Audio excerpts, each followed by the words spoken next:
کچھ لوگ ایسے بھی ہوتے ہیں جو پروپیگنڈا کرتے ہیں امام کے خلاف، ذرا سی بات کو لے لیں گے اور لگ جائیں گے بس اسی کے پیچھے۔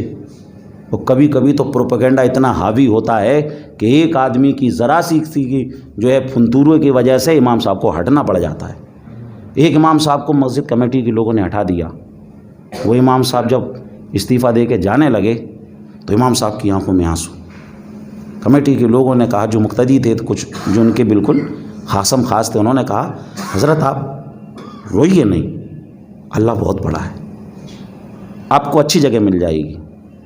تو انہوں نے کہا امام صاحب نے، میں اس لیے نہیں رو رہا ہوں کہ میری جگہ چھوٹ گئی، میں اس لیے رو رہا ہوں کہ مجھے ہٹانے کا جو ایشو بنایا وہ ایشو یہ تھا کہ امام صاحب وقت کی پابندی نہیں کرتے ہیں، وقت کی پابندی نہیں کرتے ہیں، یہ ایشو بنایا۔ اور ان لوگوں نے مجھے ہٹایا جو سال میں ایک دن بھی فجر کی نماز میں نہیں آتے ہیں، ان لوگوں نے مجھے ہٹایا، اس لیے میری آنکھوں میں آنسو ہیں۔ عزیزان محترم، تو اس لیے اماموں کے ساتھ ایسا نہیں کرنا چاہیے، اماموں کی دعائیں لینی چاہیے۔ اگر امام اگر کسی کے لیے بد دعا کر دے تو پھر سمجھ لیجئے اس کا دونوں جہان میں پھر اللہ ہی مالک ہے۔ امام طبری کی ایک روایت آپ کو سنا دوں۔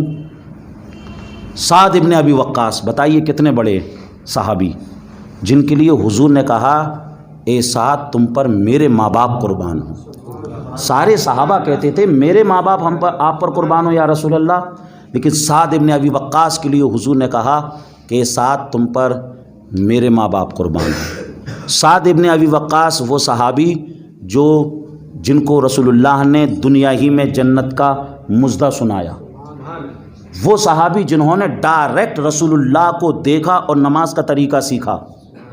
لیکن فاروق اعظم کے زمانے میں جب کوفہ کی سرزمین پر امامت کے لیے حضرت فاروق اعظم نے سعد ابن ابی وقاص کو وہاں پر بھیجا تو ایک شخص نے حضرت فاروق اعظم کو لیٹر لکھا اور شکایت کی کہ سعد ابن ابی وقاص صحیح طریقے سے نماز نہیں پڑھاتے ہیں۔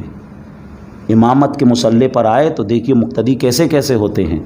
سعد ابن ابی وقاص کو انہوں نے نہیں چھوڑا، سعد ابن ابی وقاص کی شکایت کر دی۔ فاروق اعظم نے ایکشن لیا اور فاروق اعظم نے 2 لوگوں کو بھیجا، محمد بن مسلمہ اور عبداللہ ابن ارقم کو بھیجا کہ جاؤ دیکھو کوفہ کے حالات دیکھو۔ وہاں پر آئے، معلوم کیا، سب سے معلوم کیا، ہر آدمی یہ کہہ رہا کہ نہیں ہم نے تو ایسی کوئی شکایت نہیں کی، ہم نے تو ایسی کوئی شکایت نہیں کی، ہم نے تو ایسی کوئی شکایت نہیں کی۔ عزیزان محترم، اب وہ جو دونوں آئے تھے وہ سوچنے لگے معاملہ کوفہ سے مدینہ پہنچ گیا، لیکن یہاں پر لوگوں کو پتہ ہی نہیں، یہاں پر لوگوں کو پتہ ہی نہیں ہے کیا معاملہ ہے۔ عزیزان محترم، پھر کیا ہوا، ایک شخص ملا، ایک شخص جس نے اس بات کی تصدیق کی کہ ہاں میں نے آپ کی شکایت وہاں پر پہنچائی ہے کہ آپ صحیح طریقے سے نماز نہیں پڑھاتے ہیں۔ عزیزان محترم، حضرت سعد ابن ابی وقاص امام تھے، امام کی اگر شکایت کرے تو ایک طریقے سے سمجھ لیجئے ان کی دل کو تکلیف پہنچا دی۔ سعد ابن ابی وقاص نے ان کے لیے اس وقت کچھ ایسی دعا کی کہ اللہ تو اس کی عمر بہت طویل کر دے، اس کی عمر بہت طویل کر دے، اور اس نے جو مجھ پر تہمت لگائی ہے اس کی سزا مولا تو اسے دنیا ہی میں دے دے۔ امام طبری نے لکھا ہے کہ سمجھ لیجئے وہ شخص، فاروق اعظم نے پھر امامت سے ہٹا دیا انہیں، یعنی حضرت سعد ابن ابی وقاص کو امامت سے معزول کر دیا۔ تو یعنی کبھی کبھی ایک مقتدی ہی ایسا ہوتا ہے جو ایسا پروپیگنڈا کرتا ہے جس کی وجہ سے امام کو اپنی جگہ سے دستبردار ہونا پڑتا ہے، امام کو اپنی جگہ سے ہٹنا پڑتا ہے۔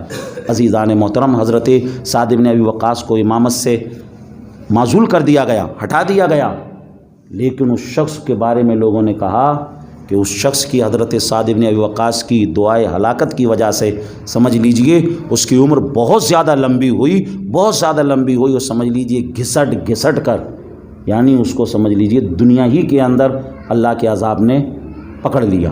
تو اس لیے اماموں کی خدمت کرنا چاہیے، اماموں کے سے آگے نہیں بڑھنا چاہیے، اماموں کا ادب کرنا چاہیے۔ جب ہم امام